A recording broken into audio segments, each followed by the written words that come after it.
know if you remember, and maybe you weren't here, but I talked last week about Dan Price, who was the executive director, or is the executive director of something called Gravity Payments. And he reduced his salary from over or around $1 million a year down to $70,000, and then he is raising all of his employees up to the $70,000. So I talked about that last week, and guess what? This week he has, and the company has been inundated with new clients and applications, and so suddenly Gravity Payments are just expanding and exploding. Just saying that this compassion thing works. I want to just share these two poems here with you.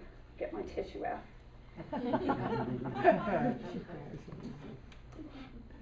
So, these are two poems written by the same person. Compassion is the greatest form of love humans have to offer. Let me try it again. Compassion is the greatest form of love humans have to offer. And the second is, I have this theory that if one person can go out of their way to show compassion, then it'll start a chain reaction of the same. People will never know how far a little kindness can go. And these two poems were written by Rachel Joy Scott, who was the first victim of the Columbine shooting. Oh, wow. This is the 16th anniversary of the Columbine shooting. It's been so long, hasn't it? And yet it's so fresh in my mind. Her brother, whose name is Craig, was also involved in that shooting, and he escaped. And he suffered then from survivor's guilt. For many years, he had a lot of difficulties with it, until he went to Rwanda, and he encountered a bus driver who lost all of his family and most of his village in the conflict in Rwanda. And they shared stories. And Craig said he'd been carrying this burden for so long, and yet when he encountered this bus driver who was so filled with joy and enthusiasm and love, that Craig, had to take a look at himself and allow the past to be the past and to start making something worthwhile out of that tragedy for himself. So he came back, and he and his father have formed the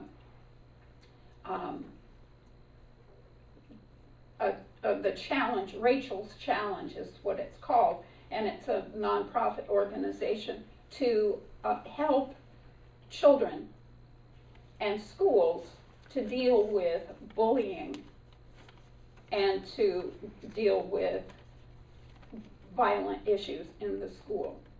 So he has now made it his life to support and help and create something positive out of what he experienced at Columbine.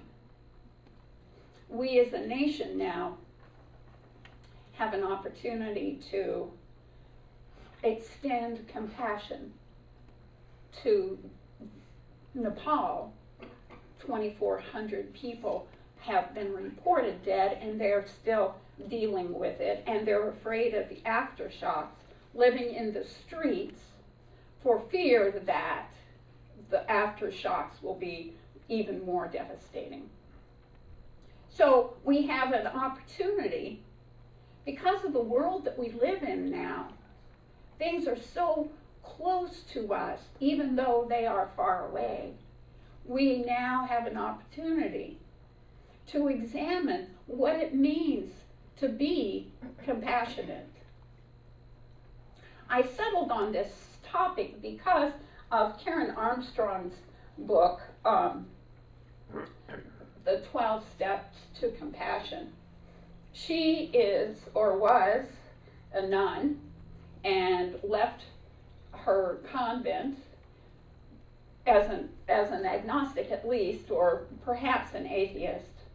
And in her research, she has discovered that all of the major religions have that one underlying philosophy that we adhere to in this country and speak of, the golden rule. Do unto others as we would have others do unto ourselves. Every major religion has that undergirding. And so Karen Armstrong has taken that concept and formed a charter for compassion. And it unites people across the world in standing up in compassion.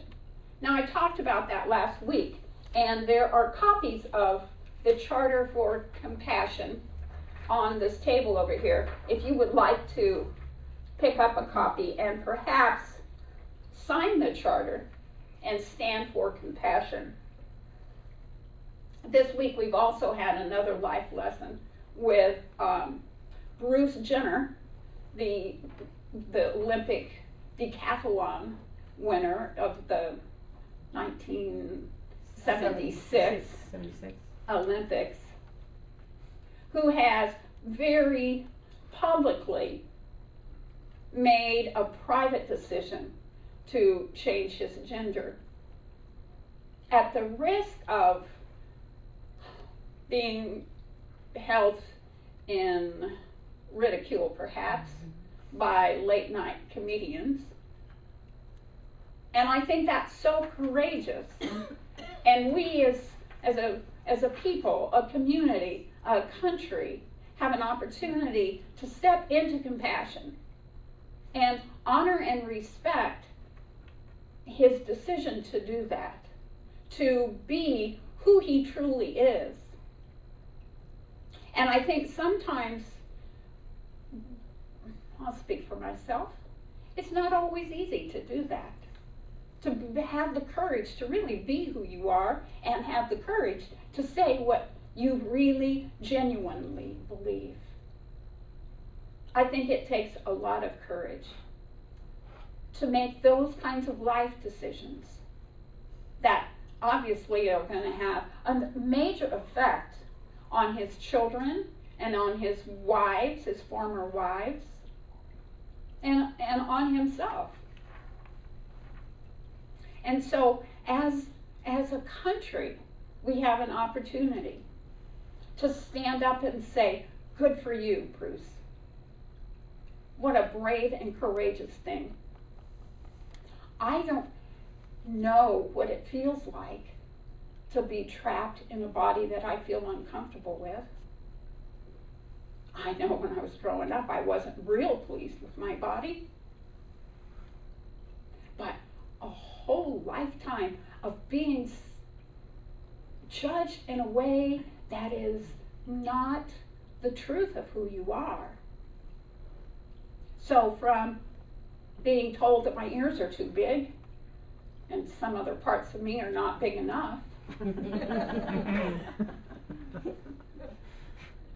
to try to fit into a culture that has this vision of what a manly man should be and what a manly man should do.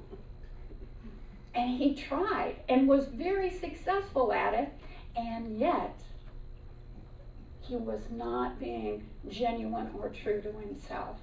That causes me a lot of compassion. There's so many opportunities for us to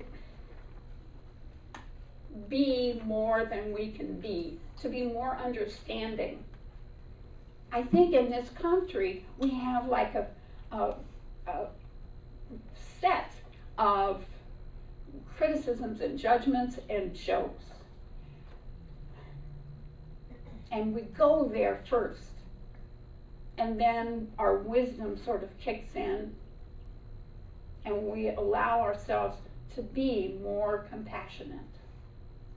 There are a couple of stories that I want to share with you that spoke to me from the tiny Buddha, who tells the story of two young boys in Indonesia who were walking past a rice paddy, and the farmer was out just in his loincloth, and he had folded his clothes up and his shoes up while he worked.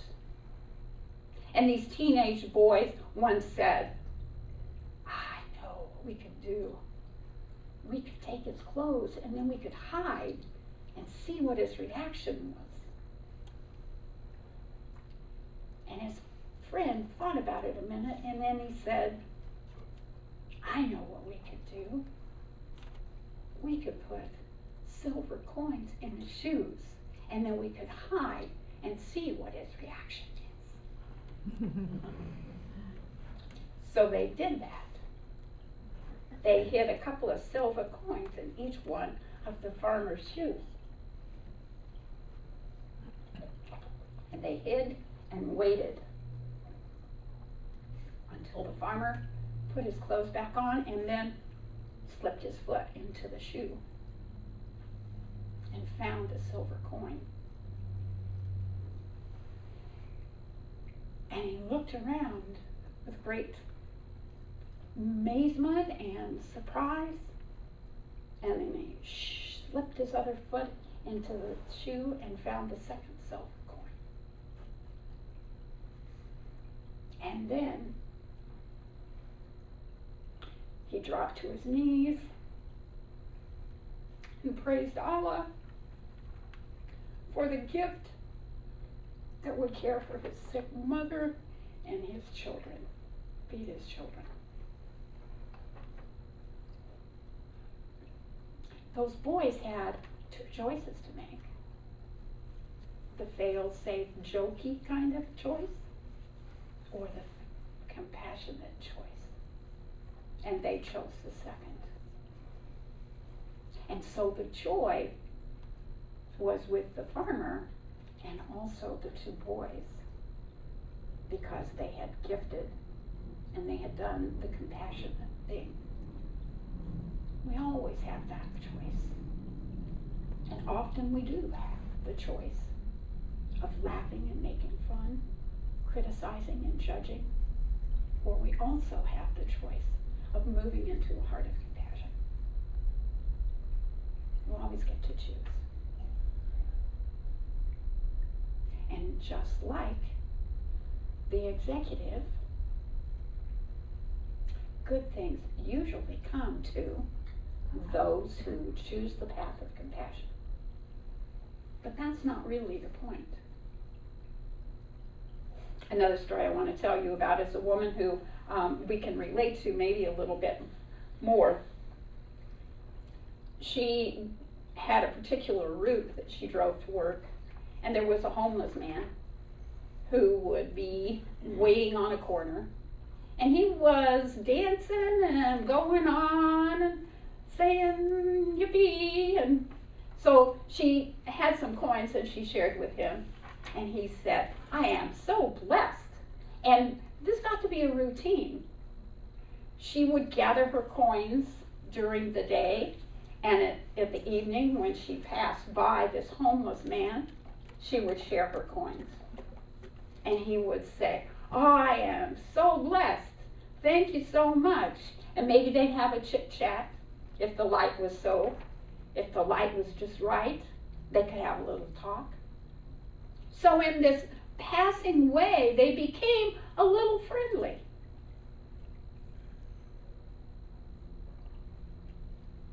And then one day, she went to work, and her boss called her in and told her that there was just not enough work for her and laid her off. She wasn't so happy. She didn't have coins to collect, and so when she started home and she saw that homeless man, she sort of tried to ignore him. She didn't feel very warm, and she didn't feel very compassionate, and she didn't feel very giving. But the light wasn't with her, and she had to stop. And she sort of avoided making contact with this man. And he came up to the window and he knocked on the window. She felt like she really had to roll the window down. He said, "How are you doing?" And he took $1 out of his pocket and he gave it to her. He said, "Looks like you can use this today more than me." Just another example how compassion can work both ways. How we give and we receive. We do unto others as we would have others do unto us. Compassion is a two-way street. It's an opportunity to share our humanity, to open our heart, and to be loving to people that we would ordinarily not encounter or be loving with. So I have to ask myself, what are some of the ways that I can be compassionate? The Dalai Lama says this. He says, if you want others to be happy, practice compassion. If you want to be happy, practice compassion.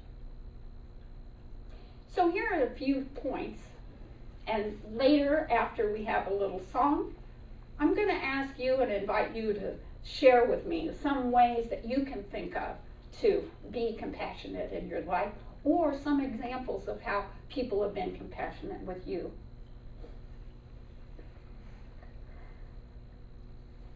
So I would like to think these are things that I practice. I'm not 100% good at it. I'm not going to pretend like I am. But I make an effort to appreciate and accept people without judgment, which is often when we're wrong. Because we believe that we know people and we believe that we understand them, and we can be totally off the mark. That's happened to me several times. We can tell people that we really appreciate them. How many times do we do that? We forget. Help them help themselves and help them become independent. You know the old phrase about teaching a man to fish, you teach him how to live his life. And spend time with the intention of listening. Listening. Without judgment, without trying to give advice, without seeing how other people could change their lives and get better and be better in who they are. Because that golden rule pops itself up again, doesn't it? Do unto others as you would have others do unto you. Just giving people space to be themselves and lending a shoulder to cry on. Without the tissue, without saying, oh, it's going to be all right. Just listening. And then thank them for being themselves and thank them for who they are. Because they're a divine expression of God. No matter how their behavior is opposed to your belief in your behavior. Just allowing people to be themselves. So I want to just remind you, I'm going to say it again. The Dalai Lama said, if you want others to be happy, practice compassion. If you want to be happy, practice compassion. So that's my gift to you this week. gift of opportunity to be filled with joy by being filled with compassion. I love each one of you. Namaste.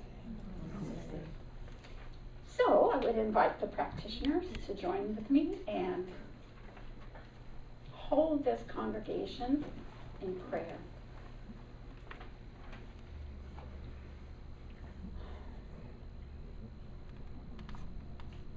I allow myself to turn within and to open my heart.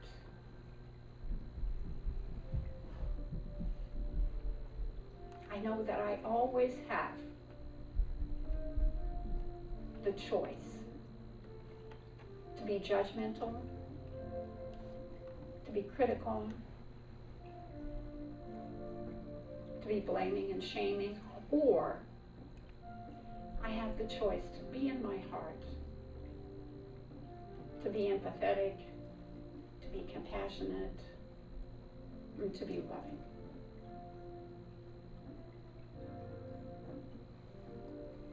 I invite the wisdom of Spirit to be with me moment by moment, day by day, to remind me that there is only one.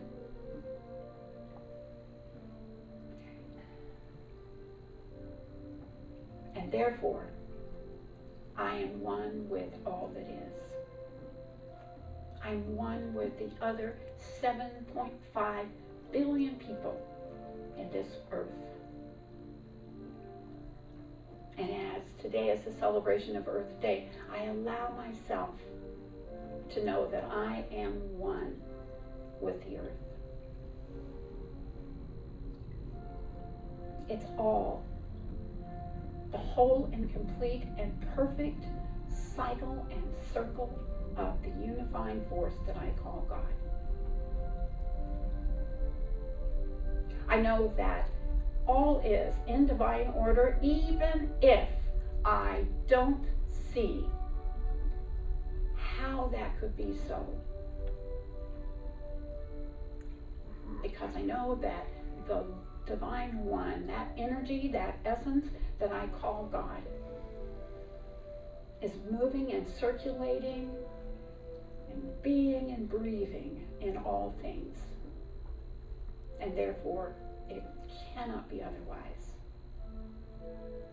So I trust the divine to flow vitality and vigor, dynamic wellness and good health through everyone present.